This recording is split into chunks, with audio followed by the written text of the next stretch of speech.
ಪ್ರೀತಿಯನ್ನಿಟ್ಟು ಡಿವಿಜಿಯವರ ಮಂಕುತಿಮ್ಮನ ಕಗ್ಗವನ್ನು ಕೇಳುತ್ತಿರುವ ಎಲ್ಲರಿಗೂ ನಮಸ್ಕಾರ. ದಿನಕ್ಕೊಂದು ಕಗ್ಗದ ಸರಳ ತಾತ್ಪರ್ಯವೇ ಜ್ಞಾನವೇ ಬೆಳಕು. ಸರಣಿ ಸಂಚಿಕೆ 189.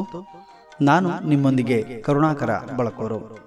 ಕಗ್ಗ ಗಾಯನಕ್ಕೆ ಧ್ವನಿಯಾಗಿದ್ದಾರೆ ವಿದ್ವಾನ್ ಸುರೇಶ್ ರಾವತ್ತೋರು.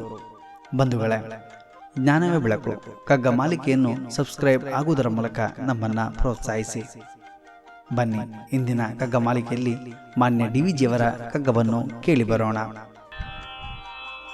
ಸುಮ್ಮನೊಬ್ಬಂಟಿಯಂತಿಹುದು ಬೇಸರಬಹುದು, ಹೊಮ್ಮುವೆನು ಕೋಟಿ ರೂಪದಲ್ಲಿ ನಾನೆಂದು.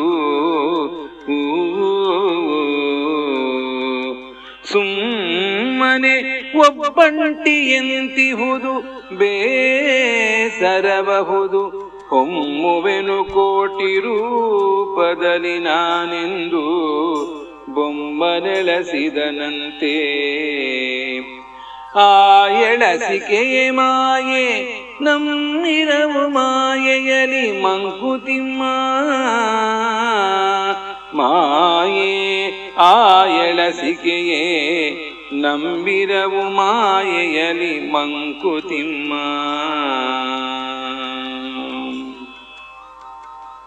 ಬಂಧುಗಳೇ, ಈ ಮಾಯಾ ಪ್ರಪಂಚವನ್ನು ಕಂಡು ನಾವೆಲ್ಲರೂ ಕೂಡ ಹಲವು ಬಾರಿ ವಿಸ್ಮಯಕ್ಕೆ ಒಳಗಾಗಿದ್ದೇವೆ.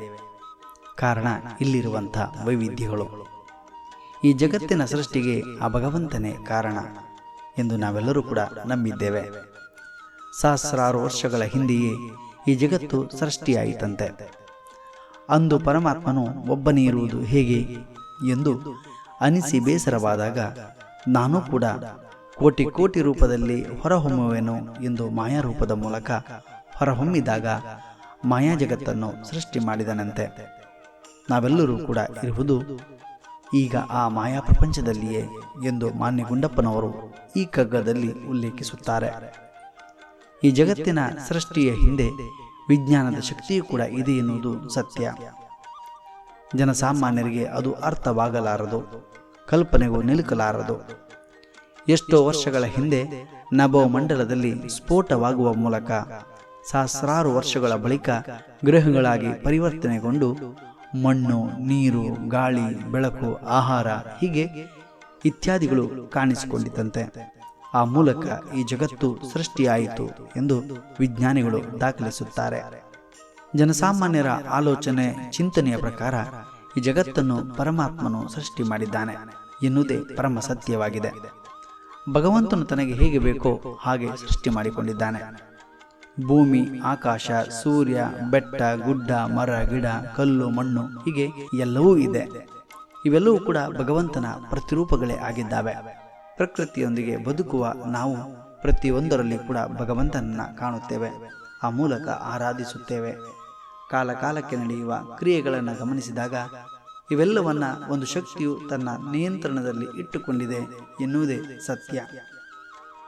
ಆ ಶಕ್ತಿಯನ್ನೇ ನಾವು ಪರಮಾತ್ಮನೆಂದು ಕರೆಯುತ್ತೇವೆ.